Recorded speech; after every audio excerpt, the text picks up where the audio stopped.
nagliliyab na talent ni Kinarda. Grabe talaga. At may narinig ako mula sa ating judges, bravo at napapatango na lamang. Yes. Boss FMG. Makamandag. Makaman. Punong-puno ng apoy. Napakaganda ng pinakita sa atin ni Kinarda. Tama-tama yung pangalan niya. Bakit po? Di ba si Narda yung lumilipad? Darna. Pero kinarda niya yung mga performances Ito, na yun. nag-aapoy na lumilipad. Ayun. Ang ganda ng performance mo, Kinarda. Ayan, na-amaze ang ating boss. Pakinggan naman natin at napasigaw siya kanina, ha? Oo. Ay, akala niya nandito talaga sa harap natin. Judge ka. Oo. Kinarda!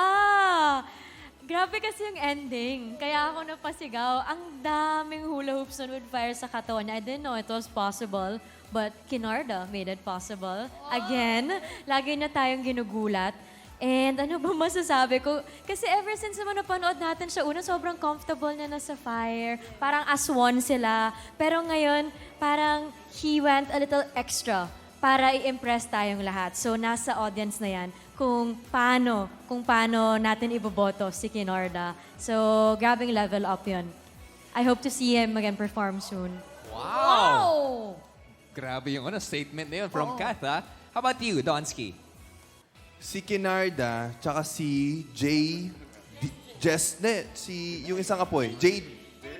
JB. We had a hard time nung judges call kasi sabi namin, isa lang yung pipiliin natin na apoy.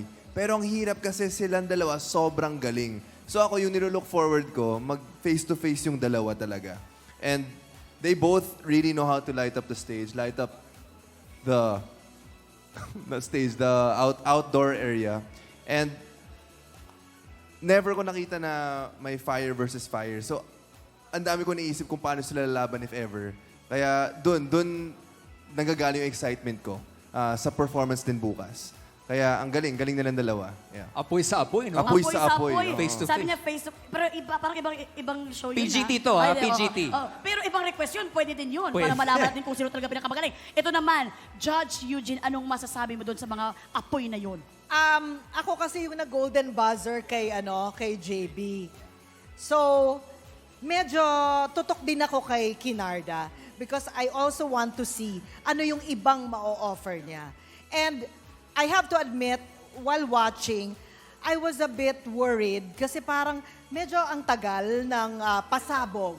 Ang tagal nung nasan ba dito yung talagang wow.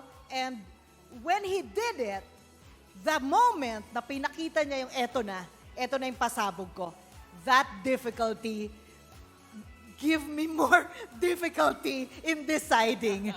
So, Pilipinas, bukas abangan nyo si JB kasi ang tindi ng labanan ng dalawang acts na to.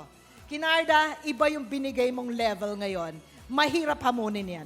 Ay, mga Buksaan, salitang yan. di ba? Dito sa live semifinals talaga. Maraming salamat sa ating judges for those comments. Yes, at kung gusto nyong ma-amaze at mapawaw ulit sa Grand Finals, hanapin lang ang picture o pangalan ni Kinarda sa joinnow.ph/PGT. Magbubukas ang botohan tomorrow night matapos mag-perform ng 6 semifinalists for this week. Kaya abangan po natin yan. Thank you so much, Kinarda. It's my pleasure. It's your pressure. And it's everyone's pleasure